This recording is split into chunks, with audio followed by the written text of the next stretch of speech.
오늘 계시록 7장 9절부터입니다. 지난 시간에는 여섯째 봉인이 떼어지고 일곱째 봉인이 떼어지기 전에 삽입된 장면이죠. 그런데 하나님이 이스라엘 가운데 한 지파에 12,000명씩 12지파에 14만 4천 명을 이마에 하나님의 도장을 찍어서 보존을 하셨어요. 지난 시간에. 왜 그랬느냐? 왜 하나님이 지파에 12,000명씩 12지파에 14만 4천 명을 도장을 찍었느냐? 의미가 있습니다. 이스라엘의 구원받은 이들은 휴거되는 것이 아니고 대환란 때 대환란을 통과하죠. 그들이 대환란을 통과했을 때에 그들이 천년왕국에서 이 땅에서 제사장 나라로서 민족들에게 하나님을 가르치죠. 그런데 왜 하나님이 12지파로 14만 4천 명을 보존하셨느냐? 천년왕국 때 그 이스라엘의 그 체제를 유지하겠다는 의미입니다.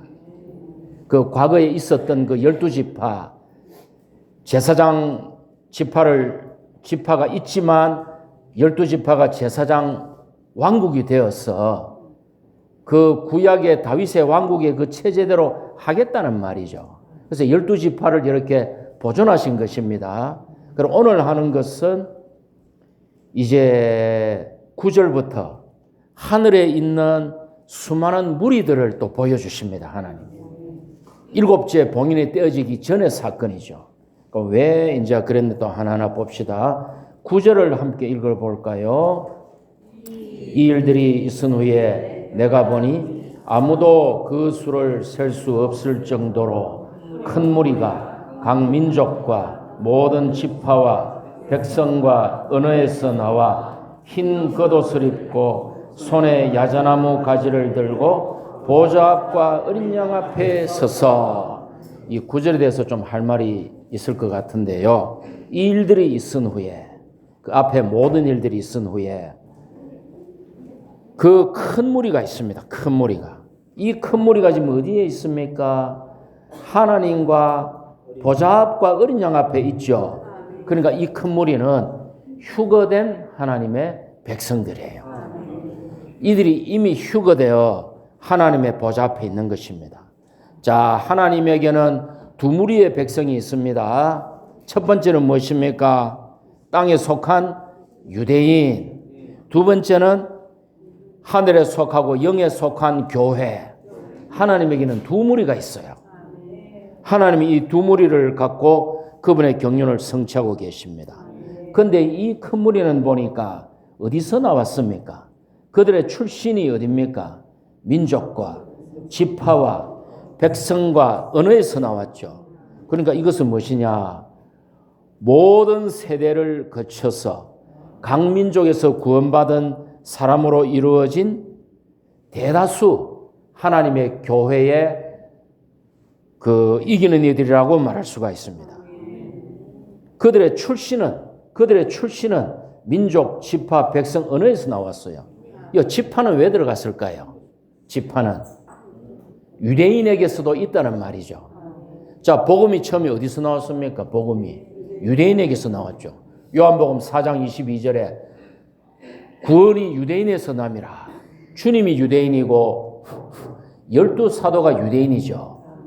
그러니까 이 교회 안에는 역대로 유대인들도 있기 때문에 모든 지파와, 그러니까 아까 얘기한 인마전 14만 4천이는 주님이 오실 때 대환란 때 살아있는 유대인 중에서 14만 4천이고 역대로 볼 때 교회 안에는 유대인들이 많이 있었습니다. 맞습니까? 그래서 이들이 왜 이기는 자이냐? 첫째, 흰 겉옷을 입고 있죠. 둘째, 손에 야자나무 가지를 들고 있죠. 셋째, 14절에 보십시오. 큰 환난에서 나오는 사람들입니다. 이 세 가지에 의해서 이들은 이기는 이들입니다. 물론 여기서 큰 환난은 대환난 아닙니다. 이 계시록이 상당히 어렵습니다. 잘 들어보셔야 돼요. 이 계시록 잘 들으셔야 됩니다. 이게 상당히 복잡하고 얽혀 있습니다. 그래서 이 장면은 그들이 사내 아이든 처들매든 누가복음 21장에 인자 앞에 선 이기는 자들이건 다음에 계시록 3장에 빌라델비아 교회 안에서 시련 온 땅에 임할 시험의 때를 면한 자들이건 그것이 중요한 것이 아니고 어쨌건 그렇게 나온 이기는 이들이라고 말하고 있는 것입니다. 예, 그래서 어떻게 휴거됐냐가 아니고 교회가 휴거된 후에 하나님 앞에서의 대략적인 묘사다. 그러니까 이 수가 많을까요? 적을까요? 많습니다. 많기 때문에 뭐라 해놨나요? 그 수를 셀 수 없을 정도로. 자, 계시록에 나오는 가장 큰 수는 계시록에 나오는 가장 큰 숫자는 무슨 숫자입니까? 1만 2천 스타디온. 더 큰 숫자가 있는데요. 14만 4천. 더 큰 숫자가 있는데요. 예? 2억의 기병대. 2억이 최고 큰 숫자죠. 2억. 근데 여기서 뭐라 해놨어요? 그 수를 셀 수 없을 정도로니까 2억보다 더 많은 거야. 이들이 누구냐? 역대에 이기는 이들입니다.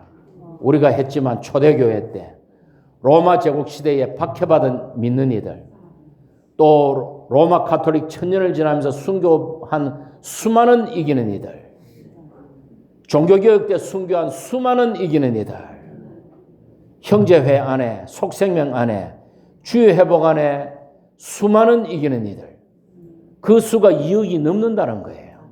2억이 넘는 2억의 기병대를 보다 더 많은 이기는 이들이 그렇기 때문에 수를 셀 수 없을 정도로 이런 거예요. 이건 2억보다 많다는 얘기예요. 큰 무리가 이제 하나님 보좌 앞에 있는 겁니다. 자, 교회 안에는 유대인과 이방인의 차이가 있습니까? 없습니까? 교회 안에는 없습니다. 로마서 10장 12절에서 뭐라 그럽니까? 유대인이나 헬라인이나 차별이 없습니다. 한 주께서 모든 사람의 주님이 되셔서 그분을 부르는 모든 사람에게 부여하십니다. 13절에 누구든지 주님의 이름을 부르는 사람은 구원을 얻을 것입니다. 그런데 어떤 사건이 일어났습니까? 사도행전 15장에 보면 어떤 사건이 일어납니까? 안디옥 교회에 유대인들이 올라와요. 유대인 믿는 이들이 올라와가지고 여러분들이 할례 받지 않으면 구원받지 못합니다라는 이단을 퍼뜨리기 시작합니다. 이거는 무슨 말인가 하면, 자, 믿고 누구나 구원받는 것이 아니고 너희가 할례를 받아야 구원받는다는 말이 무슨 말일까요? 유대인들의 그 관념 안에 바리새인들이 교회 안에 많이 들어왔어요. 사두개인은 거의 교회 안에 안 들어왔어요. 바리새인들이 교회 안에 많이 들어왔습니다. 바울조차도 바리새인이잖아요. 어떤 이 출신을 가진 사람들에는 어떤 관념이 있는가 하면은 할례를 받은 후에, 즉 이방인들이 유대인의 위치에 선 후에 구원받을 수 있다, 이런 의미입니다. 근데 바울이 로마서 10장에서 뭐라 그럽니까? 유대인이나 헬라인이나 차별이 없습니다. 신약 시대에는 유대인이나 헬라인의 차별이 없습니다. 여기는 대환란이기 때문에 다시 하나님이 유대인과 교회를 구별하기 시작해요. 그런데 신약 시대, 은혜 시대에는 유대인과 헬라인, 이방인의 구별이 없습니다. 누구든지 믿고 침례받음으로 구원을 얻는 것입니다. 이게 분명해야 돼요. 이게 진리가 분명해야 됩니다. 진리가 분명하지 않으면 우리가 다른 말을 할 수밖에 없습니다. 자, 그래서 방금도 말씀드렸지만 유대인들은 하나님의 인을 받은 유대인들은 땅에서 통과합니다. 환란을. 그리고 이스라엘 왕국이 되죠. 이들은 구원받아서 하나님 앞에 있는 것은 교회만이 들림받아 하나님 앞에 설 수 있다. 야자나무 가지를 들었습니다. 야자나무 가지는 성경의 구약에 보면 장막절 절기에 야자나무 가지를 잘라가지고 이 초막에 그늘을 만들어서 초막절을 지내죠. 그 승리의 표시입니다. 신약에 오면 예수 그리스도가 예루살렘에 입성할 때 사람들이 뭐라 그러냐면 야자나무 가지를 들고 또 바닥에 깔고 호산나 주의 이름으로 오시는 이여 이스라엘의 왕을 찬송하여라 이러죠. 호산나는 뭡니까? 호산나가 뭐더라? 여호와의 구원. 뭐 여호와의 구원. 누가 찾아보고 저한테 카톡으로 가르쳐 주십시오. 까먹었어요, 저는. 호산나! 주님의 이름으로 오신 야자나무를 들고 주님을 찬양하죠. 야자나무는 승리의 표시, 이기는 이의 표시입니다. 이들이 흰옷을 입었죠. 흰 겉옷을 입었다는 것은 그들이 어린 양의 보혈로 깨끗게 되어서 그렇습니다. 자, 그래서 이제 9절 이 정도 하고, 이제, 우리를 구원하소서. 맞습니다. 네. 우리를 구원하소서. 아멘. 저도 알았는데 까먹었어요. 네. 그게 중요합니다. 자, 10절을 같이 읽어봅시다. 이들이 뭐라 합니까? 큰 음성으로 외쳤습니다. 구원이 보좌에 앉아 계신 우리 하나님과 어린 양께 있습니다. 자, 구원이 이들이 구원이라고 맺힌다는 것은 이 휴거된 이들이 다 뭐다? 구원받은 사람들이다.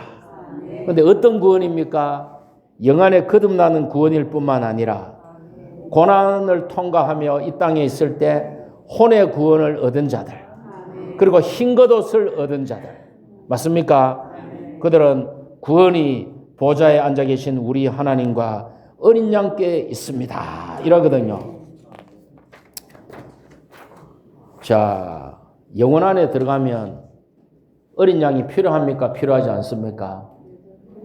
영혼 안에 들어갈 때, 새하늘과 새 땅에 새 예루살렘에 들어갈 때 어린 양의 구원이 필요해요? 안 필요해요? 예, 여전히 어린 양이 필요하죠. 왜요? 하나님과 어린 양의 보좌에서 생명수의 강이 흘러나오잖아요. 여전히 우리는 어린 양이 필요해요. 이 진리는 어느 시점에 가서 용도 폐기되는 진리가 아니에요. 여전히 우리는 어린 양이 필요합니다. 자, 12절에, 그래서 11절에 뭐라 그럽니까? 모든 천사가 보좌와 장로들과 내 생물의 주위에 서 있다가 얼굴을 땅에 대고 보좌 앞에 엎드려 하나님께 경배하며 말하였습니다. 자, 계시록 4장에 하늘의 광경을 볼 때 어땠었습니까? 보좌가 있었고 내 생물이 있었고 천사들의 우주의 장로 24장로가 있었고 천군 천사들이 있었죠. 그 하늘의 광경이 지금 그대로 나타나는 거예요. 왜? 이들이 보좌 앞에 서 있기 때문에. 이들이 보좌 앞에 엎드려 경배하며 말하였습니다. 12절을 한번 함께. 아멘. 찬양과 영광과 지혜와 감사와 존귀와 능력과 힘이 우리 하나님께 영원 무궁히 있습니다. 아멘. 아멘으로 시작하여 아멘으로 끝납니다. 찬양과 아멘, 찬양과 이 12절의 아멘은 10절에 대한 아멘이죠. 10절에 누가 선포했습니까? 흰옷 입은 이기는 이들이 구원이 보좌에 앉아 계신 우리 하나님과 어린 양께 있습니다. 그러니까 보좌 주위에 내 생물 장로 주위에 있던 모든 우주의 천사들이 아멘. 이거는 뭡니까? 10절에 대한 아멘이죠. 그 다음에 또 그들이 뭐라 그럽니까? 찬양과 영광과 지혜와 감사와 존귀와 능력과 힘이 우리 하나님께 영원 무궁히 있습니다 해놓고 또 아멘 하죠. 자, 우리는 언제 아멘 해야 됩니까? 형제 자매들이 신원할 때 아멘 해야 되죠. 또 우리가 내 자신이 신원하는 모든 말에 내가 아멘 해야 되죠. 그게 앞에 아멘과 뒤에 아멘이에요. 됐습니까? 그러니까 제가 참 아쉬운 게 지체들이 라비스타디를 읽든지 라비스타디 공유주 다 하죠. 읽으면 아멘을 해줘야 됩니다. 한 지체가 읽고 나면 아멘. 그때 내 영이 강화돼요. 영을 훈련하는 가장 좋은 방법이 아멘이에요. 그러니까 우리 베드로 그룹은 아멘을 많이 합니다. 한 구절 읽으면 아멘. 또 그 다음 읽으면 아멘. 그러니까 아멘 할 때마다 영이 강화되고 영이 더해지고 어떻게 됩니까? 풍성해지는 거예요. 지체의 교통에 아멘. 또 내 교통도 영 안에서 나오기 때문에 아멘. 그래서 앞에 아멘, 뒤에 아멘이 있다 이거죠. 자, 찬양과 천사들이 하나님을 찬양합니다. 찬양에는 몇 가지 종류가 있어요. 율로기아 해가지고 헬라어로는 같지만 야고보서에서 야고보가 뭐라 그럽니까? 여러분 가운데 기뻐하는 사람이 있습니까? 그 사람은 찬송을 부르십시오 이라죠. 기쁠 때 뭘 해야 돼요? 찬송을 불러야 됩니다. 기쁠 때 찬송을 불러야 돼요. 그러면은 우리가 고난 가운데 있을 때 뭐 해야 됩니까? 하나님을 찬양해야 돼요. 헬라어로는 같아요. 율로기아 같은데 문맥에 따라 달라요. 찬송과 찬양이 어떻게 다릅니까? 이거 찬송 부르는 거는 송이고 송. 찬양은 어려운 가 됐을 때 우리 어떻게 기도합니까? 주여 당신은 여전히 하나님이십니다. 아멘. 당신의 모든 주권과 안배에 아멘합니다. 아멘. 이거는 찬양이에요. 아멘. 맞죠? 아멘. 기뻐도 찬양하고 찬송하고 찬양하고 슬퍼도 찬송하고 찬양하고. 그런데 우리가 그러기가 쉽지 않죠. 주님 저에게만 이런 고난을 주시나이까? 옆에 질처는 멀쩡한데 왜 저만 이렇습니까? 이거는 뭡니까? 찬양이 아니죠. 예. 옆에 지체도 겉으로는 멀쩡해도 곽영지 아침에 선크림 바른 얼굴이 멀쩡하죠. 겉으로는 멀쩡해도 속에는 뭡니까? 주님의 다루심이 있어요. 예? 그래서 하나님을 찬송해야 되고 하나님을 찬양해야 되고 사람을 축복하는 것도 이게 같습니다. 헬라가 사람을 축복해야 돼요. 사람을 축복해야 됩니다. 사람을 우리가 참 이거 저도 쉽지 않은 거 이거는 뭐 저를 포함해서 저에게 하는 말일 수도 있는데 사람을 우리가 축복하지 않으면 어려워집니다. 그 유죄 판결이 저를 적시고 나오기 때문에 저를 적시고 나오는 순간 뭡니까? 제 입으로 뱉은 말이 저를 유죄 판결하고 있어요. 반드시 제 자신이 심판에 떨어집니다. 자, 형제님 눈을 보십시오. 형제하면 눈을 보면 그 뭐가 보입니까? 이거 스플린터. 형제님 눈 속에 티가 보입니까? 그거는 내 눈 속에 있는 들보는 비임해가 기둥을 얘기하는 거예요. 내 눈에 있는 이 기둥이 지체 눈에 이렇게 투영돼가 지체 눈에 티가 보이는 거예요. 그래서 지체 눈에 티가 보이거들랑 내 눈에 들보가 있네요, 주님. 그래 해야 됩니다. 맞죠? 우리 자매는 제가 일할 때마다 사실은 뭡니까? 제 눈에 대들보가 있는 거예요. 그러니까 이제 참 이게 우리가 사람을 축복하는 것은 참 쉽지 않습니다. 이건 생명이 자라야 축복할 수 있습니다. 야곱이 12아들을 축복할 때 어떤 때는 이거 야곱이 아들을 저주하나 싶어요. 근데 성경은 뭐라 그럽니까? 이렇게 12아들을 축복하였다 이랍니다. 축복해야 됩니다. 생명이 자란 사람은 축복합니다. 생명이 자라지 못한 사람은 원망하고 저주하고 판단합니다. 이거는 진리예요, 진리. 근데 이 진리에 저도 도달하지 못한 것 같아요. 우리가 다 배우는 자로서 전진할 수 있기 원합니다. 다음에 모든 것을 좋게 말해야 돼요. 주님이 주시는 환경, 안배, 모든 걸 좋게 말해야 돼요. 주여 왜 저에게만 주여 어디로 가시나이까? 이러면 안 되죠. 주님 우리 안에 있죠. 근데 주님 어디로 가시나이까? 이러면 안 된다. 우리 안에 주님 있다 이 말입니다. 그래서 환경에 대해서도 우리가 좋게 받아들여야 된다. 이게 이 천사가 말한 찬양과 이겁니다. 찬양과 아멘. 다음에 이제 13절에 보니까 장로들 하나가 이제 요한에게 물어봅니다. 응답하여 이 흰 겉옷을 입은 사람들이 누구며 어디서 왔습니까? 하니까 요한이 장로님이 알고 있습니까? 알고 있습니다. 라고 하니 그 천사의 장로가 뭐라 그럽니까? 14절에 이 사람들은 큰 환난에서 나오는 사람들인데 그들의 겉옷을 어린 양의 피로 빨아 희게 하였습니다. 이 사람들은 큰 환난, 이거는 대환난이 아닙니다. 이들은 대환난 전에 이미 휴거됐어요. 이들이 휴거된 시점은 칠판에 적어놨죠. 거의 아마 6째 봉인의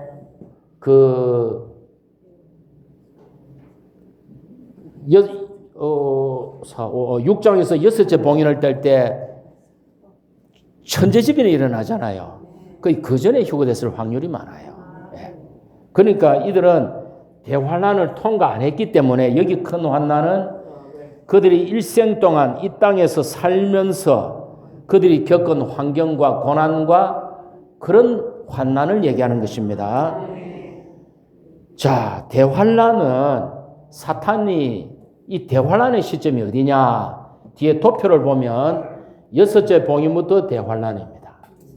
그러나 사람에게 직접적인 위해를 가하는 대환난은 9장에서 하늘에서 별이 하나 떨어졌을 때 대환난이 시작됩니다. 이 계시록 복잡합니다. 이게 그 정도만 하고 넘어갈게요. 그래서 자, 요거 하나 설명할게요. 대환난은 형제자매들이 아셔야 될 것은 대환난은 Great Tribulation, 이 대환난은 70일의 마지막 일에 속하죠. 70일의 중 마지막 일의 뒤의 절반이죠. 자, 그러면은 논리적으로 설명합시다. 70일에는 누구에 대한 거예요? 70일에는 이방인에 대한 게 아니고 유대인들에 대한 거예요.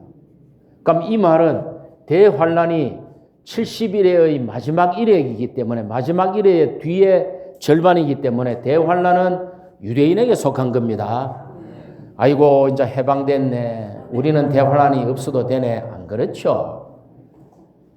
미국하고 중국이 싸우면 한국도 피해보죠. 세계가 지금 하나잖아요. 사탄이 코스모스 조직 안에서 세계를 하나로 만들어 놨잖아요. 맞습니까? 트럼프가 뭐라 그러면 우리나라가 휘티휘티 막 트럼프가 무슨 말 하는가 눈치 보잖아요. 그러니까 대환난은 예루살렘을 중심으로 하고 유대 땅을 주변으로 하여 일어나지만 성경에는 뭐라 그러는가 하면은 온 땅에 닥쳐올 시련의 때라고 합니다. 대환난이 되면 우리도 온전치가 못해요. 우리도 온전치가 못해요. 왜? 성경에는 온 땅에 닥쳐올 시련의 때라고 말하고 있습니다. 그러니까 온 땅에 닥쳐올 시련의 때를 빌라델비아 교회에게 면하게 해주겠다 이러죠. 그러니까 우리도 이때가 되면 거의 큰 어려움과 고통과 전에 없었던 그런 고통 속에 우리가 빠지는 거예요. 휴거되지 못하면. 그렇습니다. 그래서 그러나 유대인들은 직접적으로 아마겟돈 전쟁 일나고 3년 반 동안 예루살렘이 이방인에게 짓밟히고 직접적인 학살을 당할 것이고 그런 어려움들이 일어날 것입니다. 자, 그래서 그들은 큰 환난에 나오는데 어린 양이 피로 빨아 깨끗게 되었습니다. 자, 15절부터 17절은 영원 시대의 일을 지금 개략적으로 얘기합니다. 그들은 잠시만요. 안전신호 들어오면 녹음기가 꺼집니다.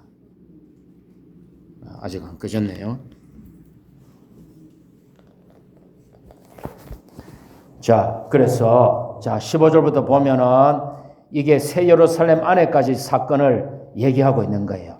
그들은 보좌 앞에 있고 성전에서 밤낮으로 그분을 섬기고 보좌에 계신 하나님은 그들 위해 장막을 치실 것이고 그들은 더 이상 굶주리지도 목마르지도 않을 것이고 해나 어떤 뜨거운 열이 그들에게 내려쪼지 않을 것이고 왜냐하면 보좌 가운데 계신 어린 양이 그들을 목양하시고 생명수의 샘들로 안내하시며 하나님께서 그들의 눈에 모든 눈물을 닦아주실 것이기 때문입니다.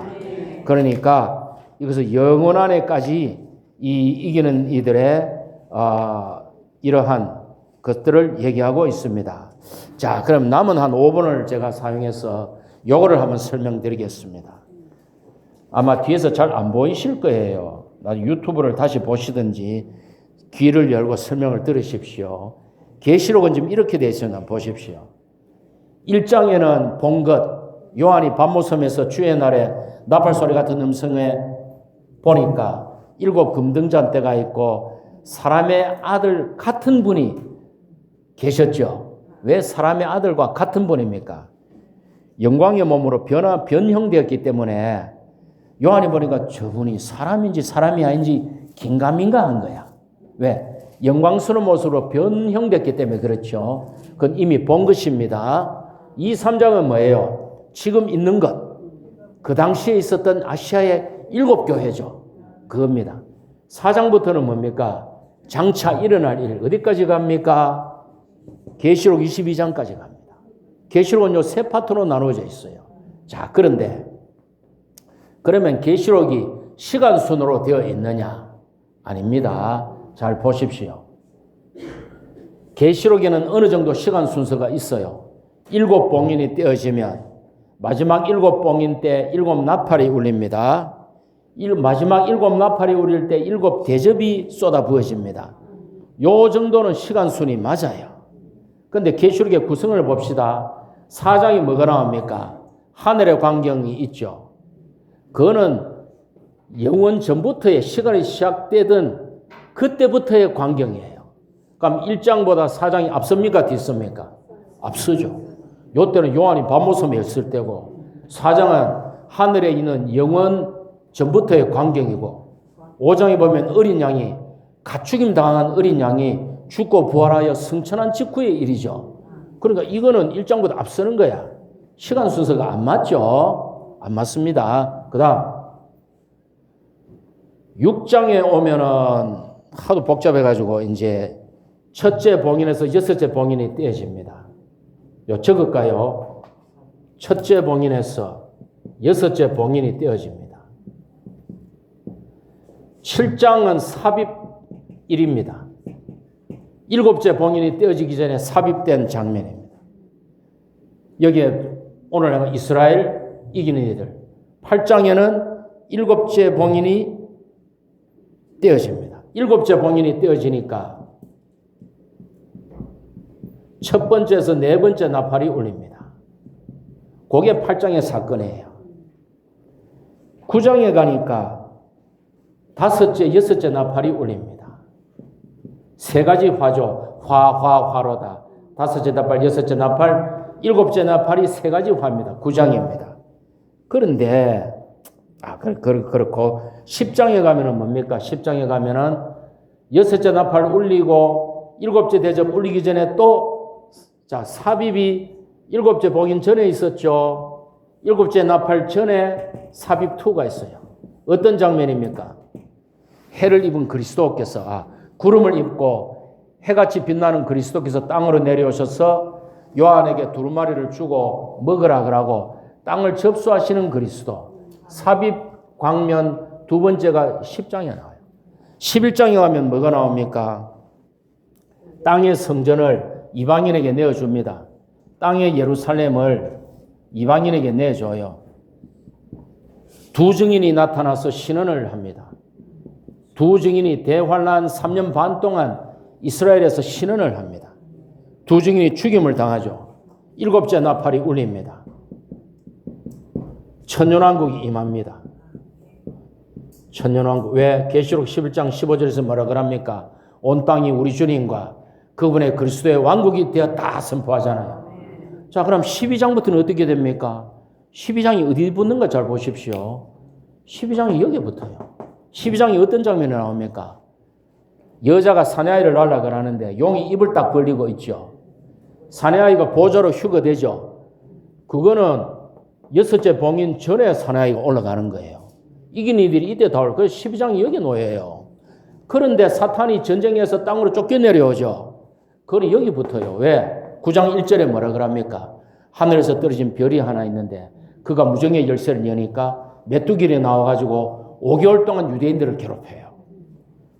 그러니까 12장이 여기에 붙고 여기에 붙어요. 그러니까 어려운 거야. 13장, 14장은 왜 여기 붙었느냐? 사탄이 땅으로 떨어질 때 적그리스도와 거짓 신언자가 사탄의 3일 악이 구성되잖아요. 그래서 여기 붙는 거예요. 그리고 14장이 뭐가 나오느냐? 14장에 이 11장의 대환란 시작부터 끝까지가 또 여기 반복되는데 그러니까 이게 안 맞아요. 14장에서 종교적인 바벨론이 무너집니다.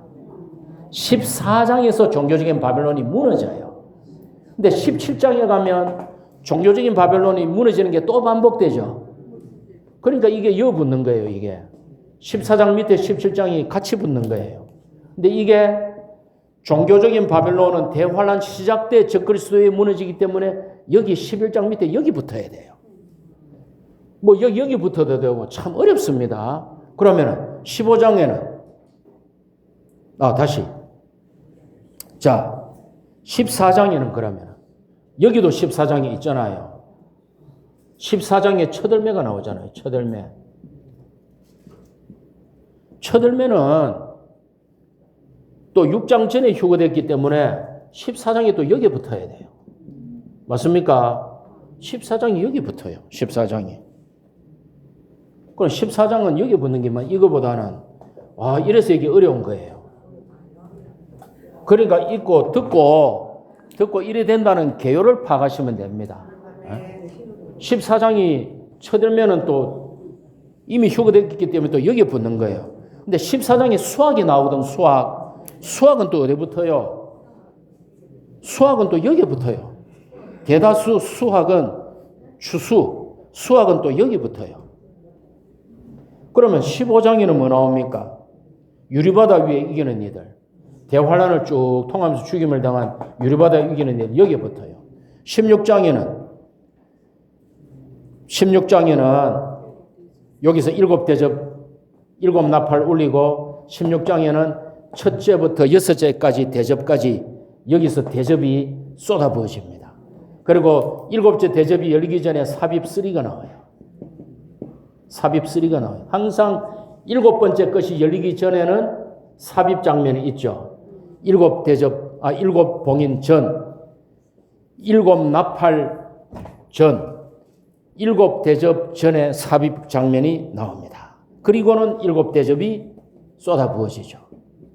이게 16장의 장면이에요. 17장은 종교적인 바벨론 여기 붙어야 되고 18장 물질적인 바벨론, 물질적인 바벨론 대환란 끝 무렵에 무너지죠. 19장이 오니까 이제 하늘에 찬양이 울리고 아마겟돈 전쟁이 일어나고 사탄이 결박되어서 무정경에 들어가고 어린 양의 결혼잔치가 이루어지고 19장이 그 11장 끝과 맞습니다. 20장은 뭡니까? 천년왕국 후에 크고 흰 보좌가 배설이 되고 천년왕국 후에 죽은 자들이 다 부활하여 심판받아 북몰세에 들어가죠. 그리고 21장, 22장에 새하늘과 새 땅, 새 예루살렘. 이걸 보시면 계시록이 이래서 어렵습니다.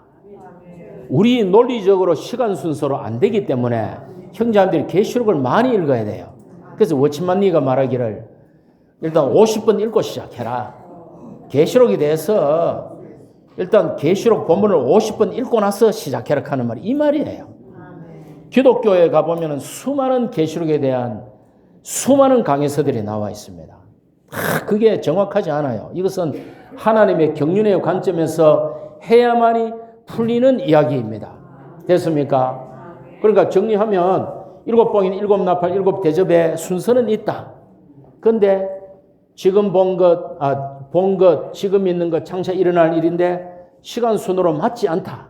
이 순서는 그냥 하나님이 그분의 경륜을 성취하는 어떤 그런 것 따라 요한에게 보여줬어요. 그러니까 이게 이거를 형제님을 찾아내려면은 종이 하나 펴놓고 성경 추구하면서 그리가면서 썼다가 지었다 이래가지고 진리는 자기께 있어야 돼요. 자기께. 제가 얘기해주면 우르르 읽고 잃어버려요. 그러나 형제자매들이 이거를 책을 펴놓고 추구하고 각주를 달고 하면은 내게 됩니다. 이게. 됐습니까? 그래서 교회 안의 추구를 그렇게 가볍게 보시면 안 됩니다. 진리가 깊고도 심오합니다. 포괄적이고도 아주 중심적이고 많은 추구가 필요한 것입니다. 아멘. 그래서 오늘 7장 끝내도록 하겠습니다. 아멘.